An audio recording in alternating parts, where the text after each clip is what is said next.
What I loved about this book was the emotional availability of the characters, especially Eli, who is the kind of voiceover narrator of the book. It was just such a compelling story, and I just felt immediately so connected to the characters. I have 3 brothers of my own, and so a lot of those relationships and a lot of those dynamics that are in the book I really related to, and it also was really funny and a really fresh take on the time period.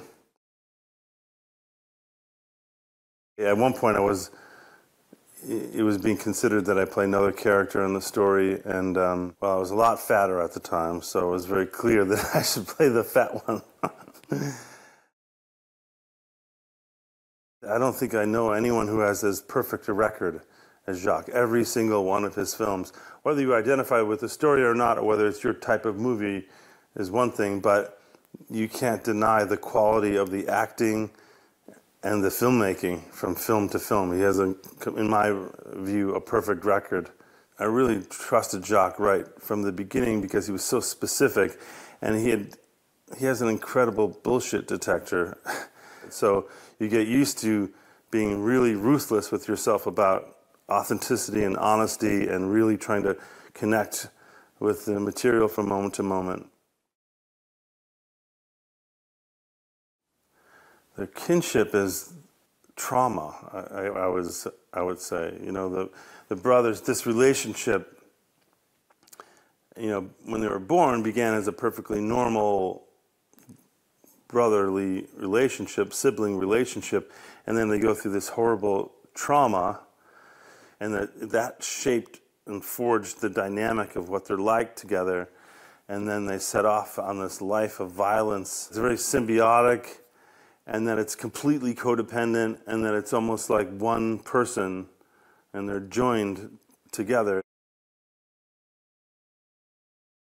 He and I never talked about, well, this is what the brothers are like. We just started spending time together, and the only deliberate choice was, I'm going to be with him as much as I can. We'd go for walks up to this statue at the top of this hill in Almeria in Spain, and we'd walk for an hour and a half and literally not say one word to each other, but just be there with each other, bearing witness to each other's existence, sensing each other's needs and energy.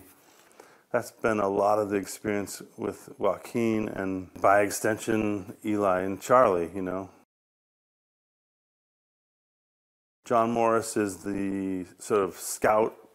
He's the person that the Commodore hires to go to a place, find the people that need to be killed, and then he gives all that information to me and Charlie, and we go and execute them.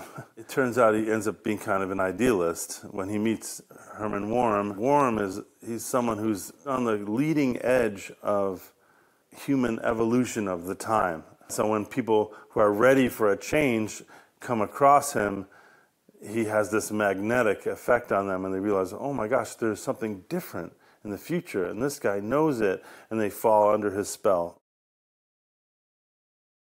It's about what does it mean to be in relationship with someone? What are you guilty of, and what do you owe someone as a result of that guilt? And what it's like to move through life with someone, and what are the costs of that, and what are the pleasures of that, and what does that mean?